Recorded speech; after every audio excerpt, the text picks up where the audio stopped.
ایک چھوٹے سے شہر میں آسیہ نام کی ایک لڑکی رہتی تھی۔ وہ لوگوں کے کپڑے سلائی کرتی تھی۔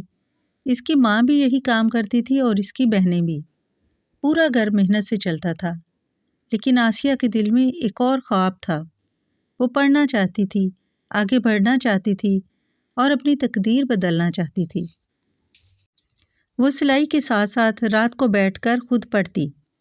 کبھی آنکھیں بوجھل ہوتی، کبھی تھکن کا احساس ہوتا، مگر ارادہ مضبوط تھا۔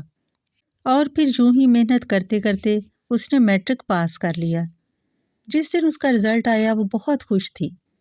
گھر آنے والے ہر گاہک کو اپنا رزلٹ دکھاتی، سب اس کی تعریف کرتے، اسے شاباش دیتے۔ اس دن آسیہ کو یوں محسوس ہوا کہ وہ کامیاب ہو گئی ہے، لیکن عجیب بات یہ ہوئی کہ اس کے بعد وہ مزید پڑھ نہ سکی۔ سلائی تو کرتی رہی، مگر کتاب کھولنے کو دل نہ چاہا۔ ایک دن اس کی نانی ماں نے اس کے ہاتھ پر ایک چھوٹا سا بیج رکھا اور اسے کہا، بیٹی آسیہ، اسے مٹی میں دبا دو۔ ہر روز پانی بھی دینا، تھوڑی دھوپ بھی لگوانا، لیکن کسی کو مت بتانا کہ ہم نے کچھ بویا ہے۔ آسیہ حیران تھی، مگر خاموش رہی۔ چند ہفتوں کے بعد اس بیج سے ننھے ننھے پودے نکلے اور پھر وہ خوبصورت پھول بن گیا۔ جیسے جیسے اس پودے کے پتے ہلتے، آسیہ خوشی سے چمک اٹھتی۔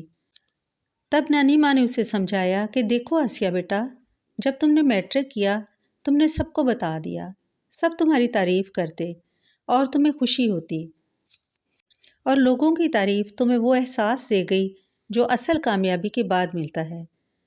تم نے محنت کا پھل وقت سے پہلے کھا لیا، اس لیے آگے بڑھنے کی بھوک ختم ہو گئی۔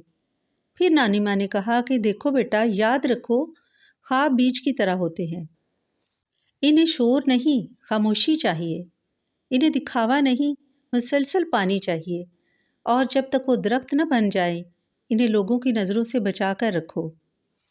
اور کبھی یوں بھی ہوتا ہے کہ ہم لوگوں کی نظر بد کا شکار ہو جاتے ہیں، اور یوں کبھی بھی ہم اپنا ارادہ پورا نہیں کر سکتے۔ ارادے کو پورا کرنے کے لیے خاموش محنت ضروری ہے۔